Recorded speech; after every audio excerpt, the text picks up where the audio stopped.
¿Qué había aquí antes del museo? Una pista la tenemos justo a la entrada, unas columnas antiguas y unas marcas en el pavimento. Dentro del museo seguro que encontraremos más información. Entremos. Nada más entrar al vestíbulo del museo, encontramos una maqueta de la Valencia de principios del siglo XVIII, construida en 2003 a partir del dibujo que hizo en 1704 el arquitecto y matemático valenciano Tomás Vicente Tosca. Ahí tenemos representado el lugar que ahora ocupa el museo, tanto en el dibujo de 1704 como en la maqueta. Encontramos dos cruceros, patios y una iglesia. Es el Hospital General tal y como era en el siglo XVIII, pero la historia del hospital había comenzado mucho antes. La historia del hospital comienza en 1409. Ese año, el padre Gilabert Joffre pronuncia un sermón en la catedral denunciando la vergonzosa situación en la que se encuentran los enfermos mentales en la ciudad y propone la creación de un hospital en el que recogerlos. Llorens Salom y otros 10 herederos, a raíz del sermón, fundan un humilde hospital en su propio barrio, el de Belluters, que quiere decir terciopeleros, dedicado a recoger a locos, inocentes y orates.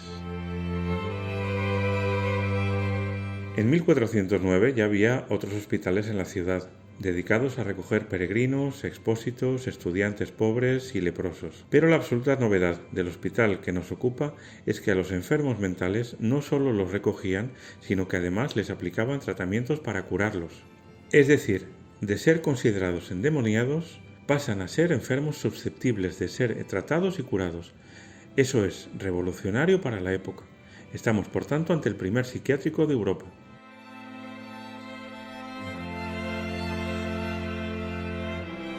En 1414 se funda una cofradía de Santa María de los Inocentes para apoyar económica y espiritualmente al hospital y sus enfermos.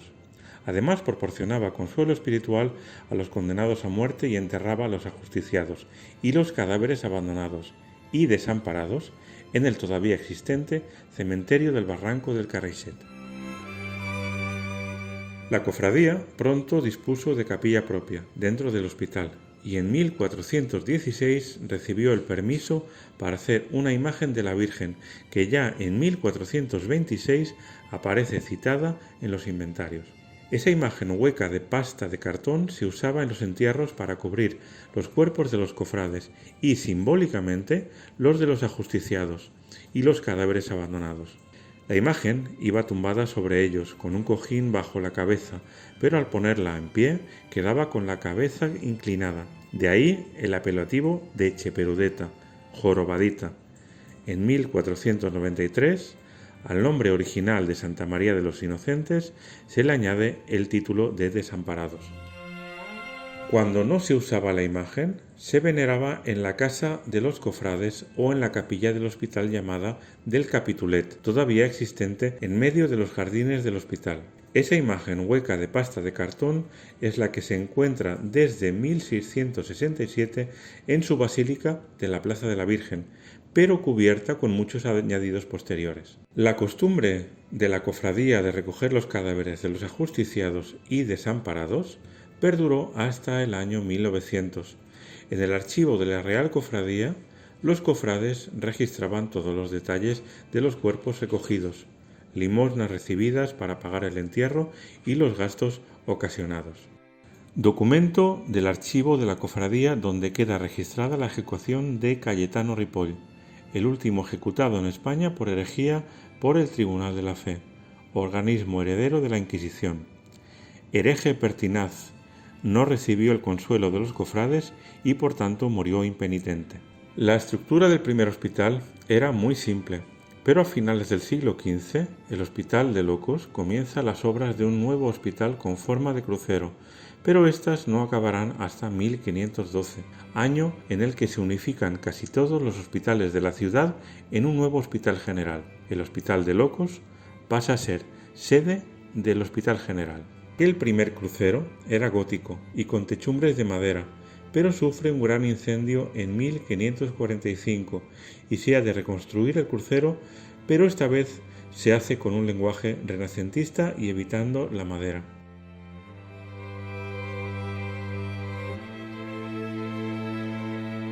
piedra para las columnas y ladrillo para las bóvedas, con una cúpula central y 4 brazos. Se disponen 3 naves en cada brazo, las laterales para los enfermos y la central para el personal sanitario. En 1588, estando ya acabado el primer crucero, comienzan un segundo, del cual solo se concluyen 2 brazos, es el de la sífilis. Las columnas y las marcas que hemos visto en las primeras imágenes pertenecen a este segundo crucero.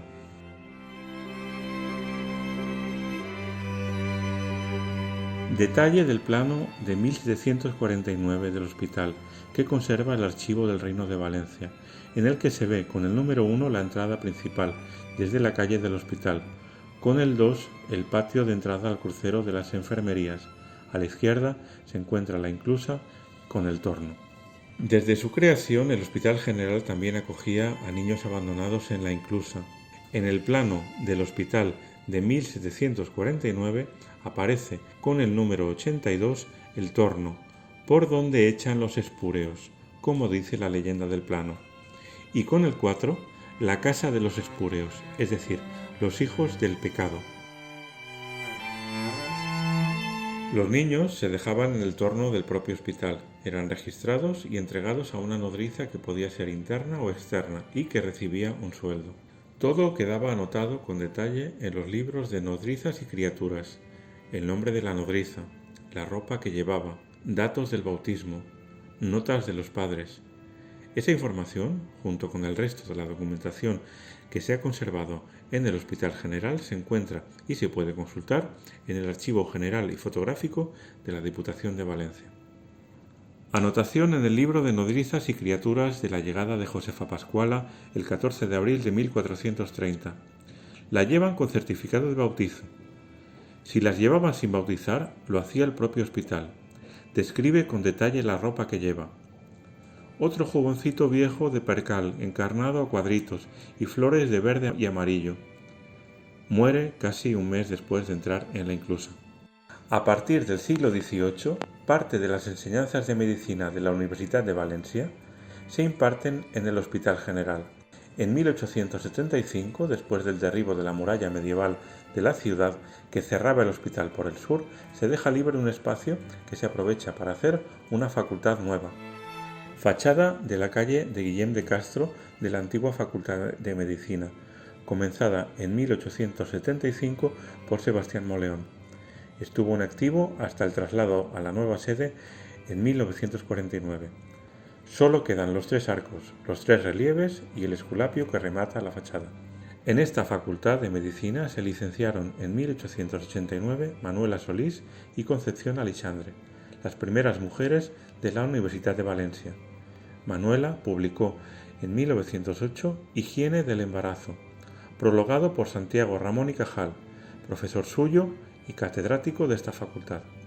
También aquí fue catedrático de medicina Juan Peset Alixandre, fusilado en 1941. Aunque el viejo hospital medieval se iba adaptando a los avances científicos mediante la reforma de sus espacios e instalaciones, era inevitable que se quedara pequeño. Valencia pasó de poco más de 100.000 habitantes hacia 1850 a 225.000 en 1900. Manicomio, Facultad de Medicina, Inclusa y Hospital General en un mismo edificio era demasiado y se pensó en trasladarlo todo a nuevos edificios. El manicomio se llevó al antiguo convento de Santa María de Jesús en 1867. La nueva Facultad de Medicina de la avenida de Blasco Ibáñez se inauguró en 1949 y el Hospital General se trasladó al nuevo edificio de la avenida del Cid en 1962.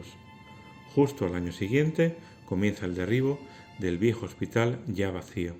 En 1962, por razones especulativas, se decidió el derribo del edificio en desuso. En su lugar se proyectaron fincas. Ante el aluvión de protestas por parte de instituciones cívicas y académicas, fue declarado monumento histórico-artístico a finales de 1963. Pero ya era tarde.